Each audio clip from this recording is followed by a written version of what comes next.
Base. From the West Coast. I've been to Area 51 areas. I've been to. Wait a minute. Have you been to Area 51? Incredible interview that we were able to share with you exclusive on Dr. J's channel, but we're able to share a portion of it. Secret Service agent reveals his inside story as he was in the infamous base known as Area 51. And make sure to listen to the entire video on Dr. J Radio Live. The original link is below. Send him some love and tell him Third Phase of Moon sent you. I've been to Area 51 areas. I've been to. Wait a minute. Have you been to Area 51? I've been there. I've lived on China Lake, where they're having a lot of activity right now. They just had a jet crash. So you've been to Groom Lake? Yes. So what? Wow. Okay. Did you ever make it to S4? It's the same basic area. It's just it's 12 miles down in the Papoose. Hey, wait a minute. Let me back up. I lived on China Lake. You know what that is? That's in California. I know exactly where that is. Dr. Roger Lear, he was a pilot. It's a very top secret, and he had an emergency. How do you think I could live on a base like that? Clearances and people you know in your job, but Dr. Roger Lear was flying a Cessna. He had an emergency, needed an emergency landing. That sounds like the Art Bell. He was coming. No, this is for real. He had to land at China Lake. There was nothing else. They would not give him the damn clearance. Now, fortunately, he landed because he kept rocking his wings, which is the universal sign that hey, my plane is going down. I've ridden with U.S. Customs in a chase plane, and we did the same thing when we chased people from the border that failed to stop because they said, our carburetor was falling apart. Now, Third Phase of Moon is asking the same thing. Tell us about Area 51. Let me back up. I used to do the Baker to Vegas run when I was with U.S. Customs in 91, to give you an idea when I was in really good shape. And I've also been through the Civil Air Patrol Academy at Edwards Air Force Base. I'm also familiar with the Holloman Air Force Base, a.k.a. Edwards Air Force Base, meeting between Eisenhower and some people from another planet or another dimension on a UFO. And two of the agents that were in the limousine belonged in the limousine later in 1963. There's a connection. There's a weird connection. I can't think of their names right now. I'm bad on names sometimes. Now, did you fly into Area 51 via Janet airplane? No. Because anything else, you're going to get shot down. No, and Dreamland. I'm not going to play this too far, but I can't discuss it too much. Everybody I'm familiar in the chat wants to know about Area 51. They want to know. Really? They're asking you. Said here in caps. This is in caps from Justin T. Please tell us what you can about Area 51. Third Phase of Moon, 800,000 subscribers on YouTube, okay? UFO channel. Listen, tell us about Area 51. They fucking want to know about Area 51. If there's 8,000 people, I want them to prove it because I need help. Tell them to send money to my Patreon page. And if that's $1 per person, I could survive for 3 months on $8,000. 3 months, maybe 4 months if I stretch it. But to go back to your request, because if they really are sincere. They're very sincere. These people. I've done research for years since I was a kid, before most of your people were even born. And the late 50s, early 60s, I had an interest in this stuff, but I didn't talk to people about it. We used to have a magazine, I think it was the UFO magazine or something years ago. Then there was another magazine after that. But I was not the type of kid that was going around buying them all the time. I didn't have that kind of money, and you couldn't mow enough lawns to, buy these things. And I was busy doing sports, staying straight, no drugs or dope or girls and smoking or drinking or whatever. I was training. I knew what I wanted to do. That's what Trump had his kids do, actually, as a matter of fact. Not to deviate from the subject, we're going back to Area 51. But he told them, hey, look, I'll pay for your schooling, your housing, everything, as long as you don't drink or smoke. He said, and if you don't start, you don't have to worry about stopping. And that's brilliant advice from a parent.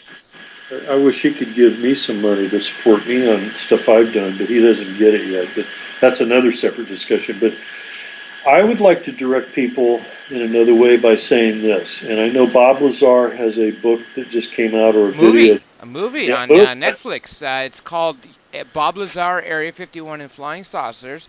It's produced by a friend of mine, Jeremy Kenyon Lockyer Corbell. Oh, okay.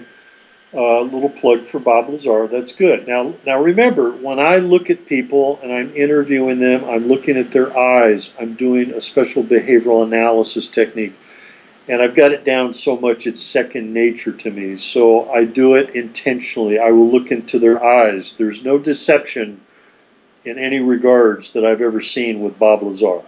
Okay, that's I've always believed the guy, and you know what? There's been a few things that have come out in the last 30 years that have actually proven his story to be far more credible than it is. But they make a good point in that. First of all, does he lie to his family? Does he lie to his wife? Does he lie to his mom?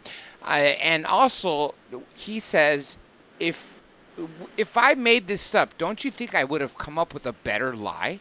Oh, of course, yeah. I mean, and that's a good comment too. There's another name that came up under another interview I was doing just last night. Was a guy named Emery Smith, and I know Emery. I've talked to him. Hmm. He's actually performed autopsies on over 300,000, if I get the numbers right. And I go, wait a minute, you've never done a whole body? I thought he did one. He said, well, no, he hasn't. And I said, well, yeah, you did. Remember that little tiny thing that they got out of South America and they transported up there? And said, oh, yeah, he forgot about that Well, one. you're talking about Dr. Greer's serious No, Atacama no, alienoid? no. Yeah, well, yeah, I am. But I have also interviewed with Dr. Stephen Greer face to face, hand touching, type shaking distance. Had lunch with him in San Diego a couple of years ago after they were having Comic-Con or something, which was a timing, because people were recognizing him. So I don't know if he was there for something. He may have been there for something else. So, but no deception, but I still see issues with certain people. But Bob Lazar, 100%. Emery Smith, pretty damn close to the same thing. Well, I thought Emery Smith talks more about being involved in, say, teleportation. No, he's talking about actually doing autopsies on aliens and alien parts that they've given him so that he can actually do the proper procedures and protocols so that they can look at the DNA and all these other things. Because the alien presence in this planet is not what we think it is, and it's in different dimensions, and we're just a giant shopping cart for them. They came here, we were developed by aliens, we're different backgrounds and DNA. There was a guy who actually had something published on a YouTube who worked at Area 51, or still does, if he's still alive, that he says he's sorry he knew what he knew now because it's not what he was raised to believe, type of thing. I go, well, that's understandable. But if you look at the Lacerta interview on YouTube, I recommend people look at that. There's a couple of variances of it, and I've got one that's about 2 hours. But people need to look at it, take notes, and go back over the notes, give it a couple of days, take a rest, and do it again later, and they'll catch something new that they passed over or missed. No, people still are asking. Okay, there's a connection with that. Thomas Edwin Costello and Phil Snyder, who both were Phil Schneider at Dulce Air Force Base. Both were killed in '96. Who was president that year? Clinton. There you go. And I had some problems with their administration same year. But go ahead, ask your question. Okay, this is a super chat question. Two-headed Tasmanian. Does Bob Lazar's story make sense to him, meaning his description of the site? Yes. So you're telling me that the mountain at the Papoose Dry Lake bed was carved out, hollowed out, and then that's where the hangar doors were that were painted with sand to blend in from, say, radar and things like that? Yeah, I'm trying to analyze the question because sometimes people don't understand. Bob Lazar was specific to S4. He every time he flew into Area 51, he immediately got off Janet Airline and he got right into a bus with blacked out windows and drove the, 20-some minutes, whatever it took, to get 15, 17 miles south to Papoose Dry Lake Bed. But he said that there were 9 hangars. Right. And I'm sure there's underground from another guard who came out. I don't remember his name. Derek something, I think is his alias. He was in a documentary in '91 or so called Dreamland. Right. And he actually corroborated some of Bob Lazar's story, but more importantly, he was a sentry guard for the second or third level. And he talked about even more craft there, but more importantly, there were tubes with liquid that were housing alien bodies. Now, Right. did you see any of this stuff? No. I couldn't tell you that if I did, so that kind of screws up my no answer, doesn't it? Yeah, it does. It sure does. So they're asking over, above, and beyond. But what I'll tell you is this: is that Eisenhower did visit that particular location. Didn't Eisenhower also visit in 1954? 51. No. I said 54. He went to. I said 51, but go ahead. Okay. Edwards Air Force, which was at the time Yes. Muroc Airfield, and met with 3 different species, and they were supposed to sign a treaty for. Yes. So you're saying it was 51, not 54. I'm going to say 51 again. So whoever said 54 is full of shit. They don't know what they're passing on. Interesting. Reference. UFOCrashbook.com by Art Campbell. I know him. Huh. Okay. Wow. Again. You know what? You're blowing my fucking mind, because we're not just talking about Secret Service and the presidents here.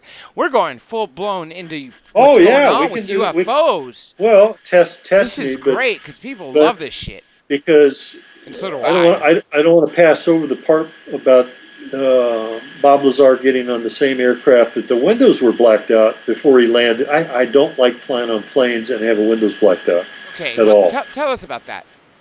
It's very uncomfortable. So Janet Airlines, you're saying, has blacked out windows. They're blacked out, so even when he gets on a plane from the other location, like say in Las Vegas. International Airport Special Projects Agency at the time. Yeah, there you go. And then they land. It's a big game, and they do all this stuff. You know, I mean, if somebody intentionally wanted to try to circumvent certain procedures, they would get caught eventually anyway, and then something would happen to them. Some of the jobs that they held, like at Dulce, New Mexico, referenced the Lacerta Interview with Thomas Edwin Costello, also separate interview. They'll ask you, well, do you have any family left over? No, I don't. Do you have any connections to the outside world? No. Oh, you're hired then. We want somebody exactly like that. So if something happens to you, or the reptilian guy gets hungry one day, then they don't have to answer questions. Okay, I just told you a mouthful, and it's factual. So that's pretty scary, and I'm claustrophobic. I don't think I'd want to work underground to the 7th level just because they trust me and all this other stuff. Don't go into caves where you have that symbol of the snake, which is actually a reptilian thing biting its tail. Really? Interesting. And it has. You're talking about that circular pattern, which means the snake eats itself? Kinda, and it also has what we like call it's eating its tail. But that's the emblem. But it has. I have it off the internet. I had it posted on my Facebook not too long ago. See, I throw hints out there all the time to intelligent people if they're watching. But you know what the Big Dipper looks like, right? Uh-huh. It's got the 4 plus the 3, that's 7-star pattern of the Pleiades, which is where these people supposedly come from, or these aliens or reptilians. And if you ever go into a cave that's not properly camouflaged, I'll use that word, and you see that, you're supposed to turn around and go the other way, or you'll be lunch in so many minutes, type of thing. Now, here's another question from Third Phase of Moon. Like I said, one of the world's largest UFO YouTube channels, Blake and Brent Cousins.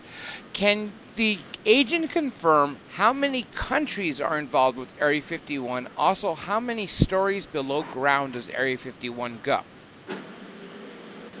That's a good question. See, my brain is going off like 1,000 different directions. For right now, it's just our country in the United States, and maybe aliens. Did say that in the 80s there were commies there, meaning real communist Soviets. Well, you're talking about if we go back to the Germans, like Werner von Braun. Mm-hmm. Technically, those were Nazis and stuff like that. And I still have problems, just between me and you, and whoever's listening, dealing with Hitler had contact with the UFOs. Oh my God, that's going to screw up my mental theories on some things, because, you know, the Brotherhood of the Bell and all these other things. But I've read the books on that stuff, and I go, well, it's possible. And if he had the technology, they could have won the war, but there's all these indicators, and he escaped to Argentina. Yeah. And how far away is Suderland, Antarctica, where the whites are, the great whites or the tall whites that Obama was sharing with a few people? Yeah, but as far as other nations... Another guest put it to me this way. He said, if during World War II or beginning or after World War I, before World War II, say in the late 30s, you were coming into this world from the sky up above, where would you go? And what he suggested... Third base.